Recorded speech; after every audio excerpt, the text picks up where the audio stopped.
Hey everyone, Cell here, welcome back to episode 8 of the Melvor Idle Random Adventure series.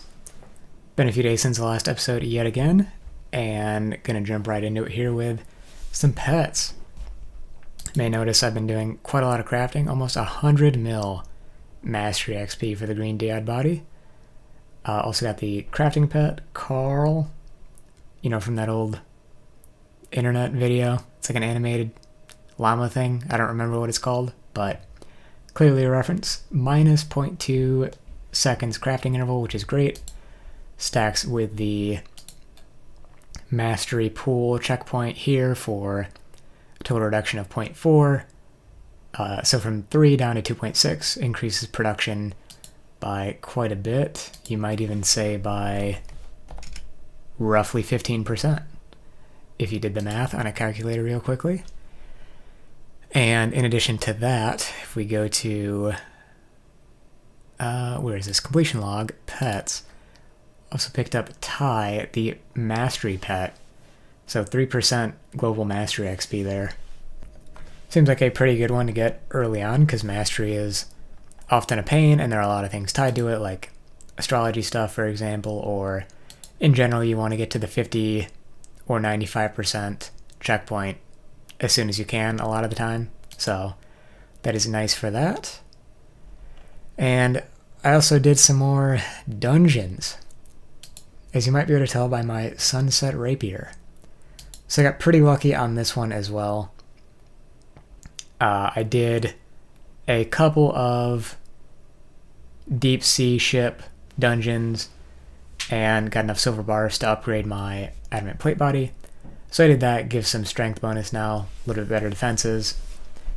Haven't upgraded anything else yet. Don't know if I'm going to. I might try to go for rune or dragon things. Haven't really decided. I might be able to non-idle. I manually eat my way through a volcanic cave dungeon. Pick up a fire cape, but I guess I also... Did I get this last episode? I don't remember if I had the obsidian cape last episode, but it provides a lot of defense. So I'm happy sitting with this for now versus the fire cape. Fire cape is obviously higher damage reduction, but as I've discussed before, damage reduction has incremental gains. So just mathematically speaking, each percent of damage reduction you get is worth more than the last percent. So basically, the more the better, and the more you get, the more important it is to get more. Because with the relativity in mind, going from 0 to 1% damage reduction means you're taking 1% less damage than before. Going from 50 to 51 means you're taking 2% less damage than before. So basically what I'm saying is the 2% from the fire cape is a bigger deal once you actually have more damage reduction gear, versus right now going from 6 to 8, not a huge deal. The extra chance to evade the attack from the obsidian cape, I think, provides a better defensive benefit for us.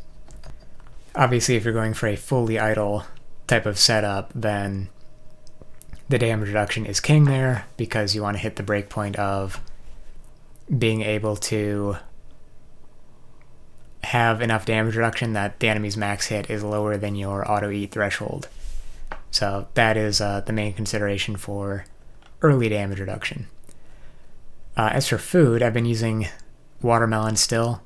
Blew through a ton of corn doing my early dungeons, and then that's now low enough that I'm not really comfortable using it for anything. So I don't know what to do about that. Probably just stick with watermelons for now. I've been growing plenty of those still. I'm up to 100% mastery in farming, and I keep forgetting that. So I need to start dumping this into stuff, probably just random stuff. You get mastery XP so easily for farming, just because you don't have to actually train it. The nature of it being pretty passive means it is not even remotely hard to get mastery pool XP for it. Especially with things like trees, eventually, you'll more than top off this 5% whenever you have stuff to harvest. So another thing, going back to the bank here, I mentioned I got some silver bars, 108 of those, 284 gold bars so far. This morning, I accidentally started a deep sea ship and was worried I didn't have enough food to last the whole workday. Luckily I did. I had about 3,000 watermelons left, and then plus whatever I just harvested. So luckily that was fine. I used about 3,000, 3,600 throughout the day. So not too bad all things considered. But the side result of that is I ended up with 96 extra caskets here to open. So I am considering, let's go ahead and stop this real quick. Sure, get going on that. Sell all of our stuff, because again, this is zero loss regardless of how you spin it. Only at 11 mil, 11.8 mil. That is kind of cutting it close, but honestly, I should probably be doing something other than crafting, like some kind of combat regardless, just to be able to push my combat level more. The 99 capes, the perks are generally so good in Melvor compared to like old school or RuneScape 3 even, that they can make a skill like insanely better than it is. So for example, archaeology. You're going to have to get used to this. I'm going to do this every time. Astrology. +1 to the base amount of Stardust and Golden Stardust you get. The normal base, the unmodified base is 1. So that's just double the quantity of Stardust you get. Which is I guess it's not really a bottleneck once you start going for all of the unlocks, because you have to do so much mastery training that it ends up not being a big deal. You'll end up with excess Stardust and Golden Stardust, at least I have in the past. So maybe that's not a huge deal as an example, but the Fletching Cape, you get double items from Fletching. So things like that are amazing. Crafting is minus 0.5 seconds interval, so more than the 2 bonuses we have put together. So I think what I'm going to do is next skill costs 10 mil, and I'm going to unlock it. But first, I guess I will open these caskets first. This is going to be a massive pain, by the way, because... Oh, never mind, 48. I was going to say we don't have that much bank space, and so it's going to fill up quickly. Probably should have looked at total bank value as well to see if that goes up, or how much that goes up, rather. It should definitely go up. Considering selling Dragonite bars, guess I'll hold on to them for now in case I unlock smithing. A couple more here, 12 more. Rune sword. Let's see. I definitely don't need to be keeping all of this stuff. Okay, these things I think are out now because I have no use for them. At least I have... Oh, I didn't go over that. I made some jewelry because I got silver bars, and all of the like stat boosting jewelry comes from that. So silver topaz ring, 12 melee stab bonus. Topaz necklace, plus 12 attack levels. Between those two things, my accuracy went up against the Kraken by a ridiculous amount. It was like in the 30% range, somewhere in the mid-30s, up to 50% with those on, so that's pretty amazing. So yeah, just to clear some space here. I was keeping I did a couple of Ice Cove dungeons as well. Ended up getting an Ice 2H sword, and another battle axe, and I sold the 2 battle axes because I was never really going to use them. I was thinking about keeping the sword before I got the Sunset Rapier because the sword, or the 2H sword, has potential synergy with, down here, necklaces, the Silver Diamond Necklace. 10% of max hit added to minimum hit when using a 2H melee weapon. This is equivalent to, I believe, 5% more damage, so pretty considerable. Yeah, because everything's based on averages and whatnot. That's assuming you don't have any additions to your minimum hit already. This has diminishing returns, as far as I'm aware, unless there's something I'm not thinking about. So, yeah, basically the first source of that you get is the best source of that. Silver Emerald Necklace. This will be one I want to make when I do range. Actually, hang on. The Amulet of Range doesn't have that passive. It's just attack and strength bonus and defense as well. I don't know. I probably value the ammo preservation pretty highly at this point. Ruby Necklace is hidden strength level, magic lifesteal, and yeah, those are pretty much it. The ones over here are like damage reduction when fighting things of a style you're strong against. And then rings. Actually, I didn't check some of the rings here. Oh, this one's combat XP.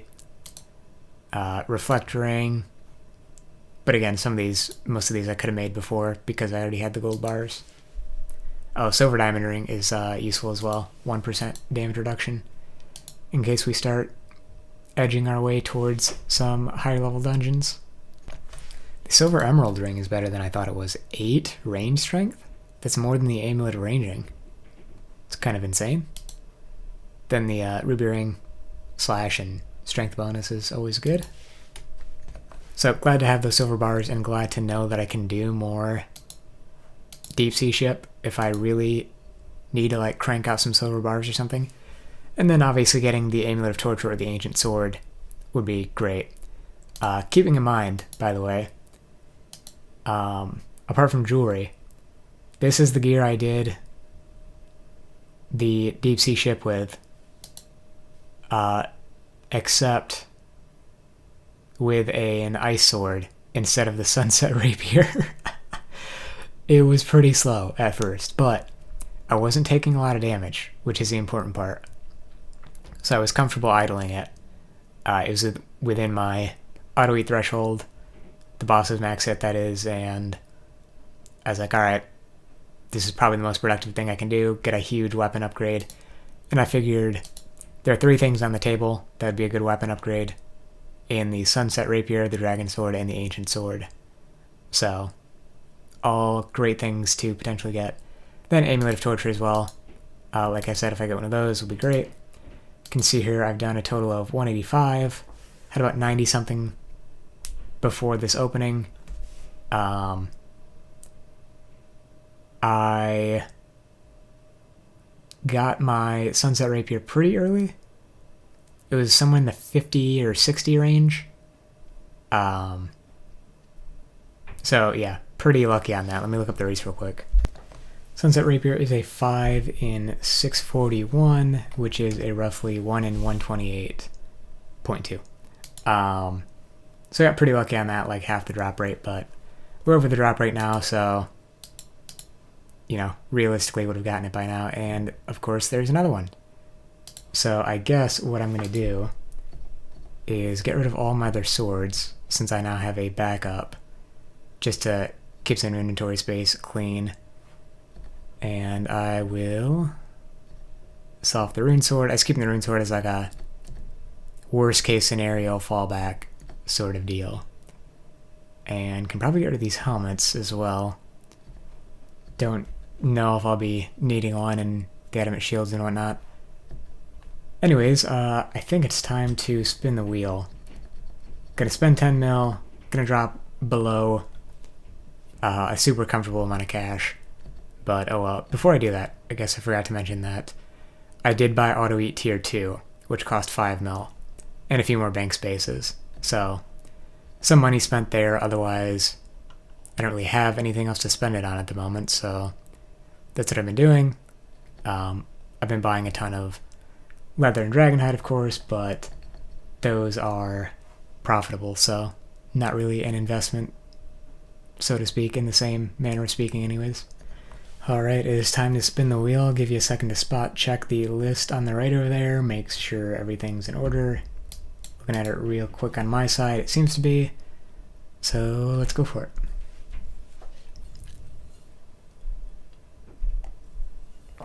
Oh, great.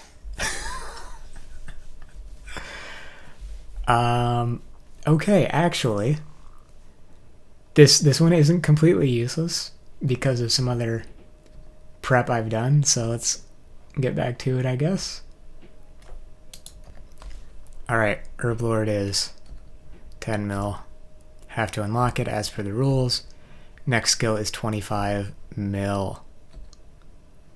So, I was saying I made some prep, but it's not really ideal because I've kind of been growing the garum herbs, but don't have any potato seeds. So maybe what I should do right now is, while I'm sitting here not doing anything at all,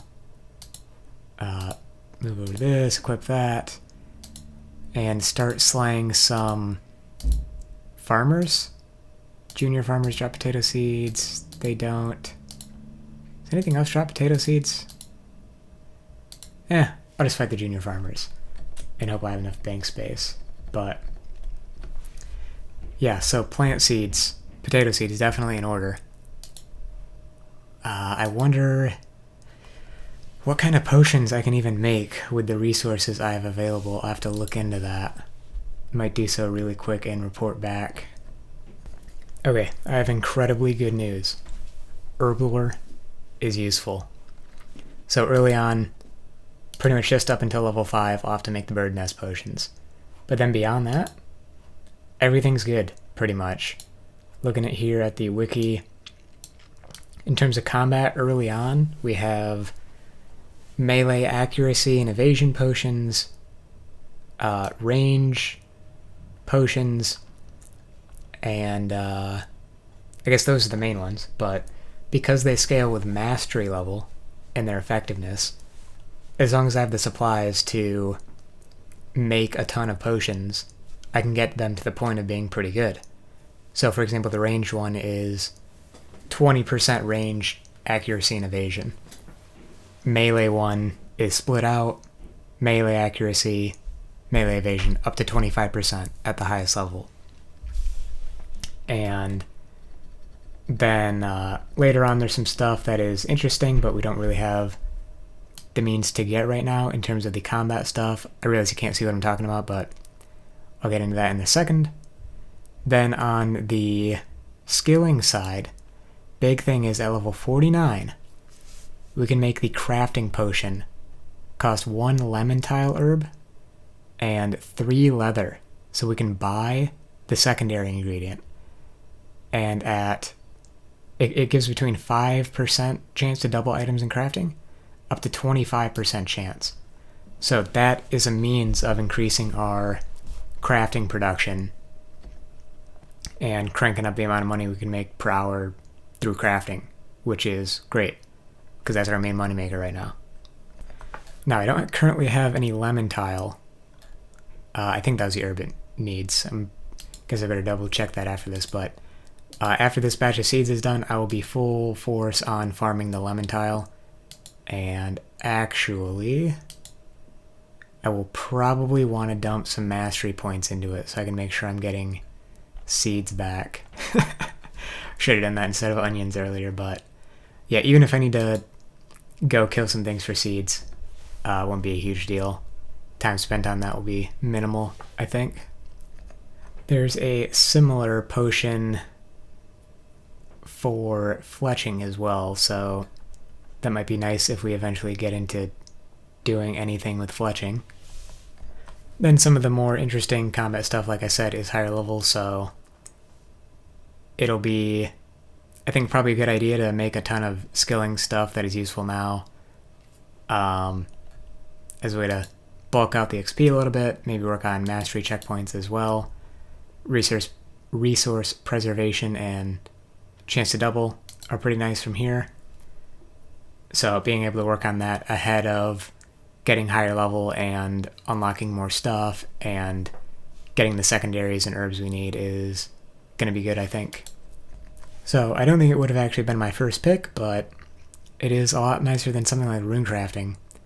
But like I said, we're getting to the point where the numbers starting to look pretty hefty, so even the minimal combat boosts from the early potions here I think are going to go a long way in allowing us to more easily do some of the higher level content we're starting to look at.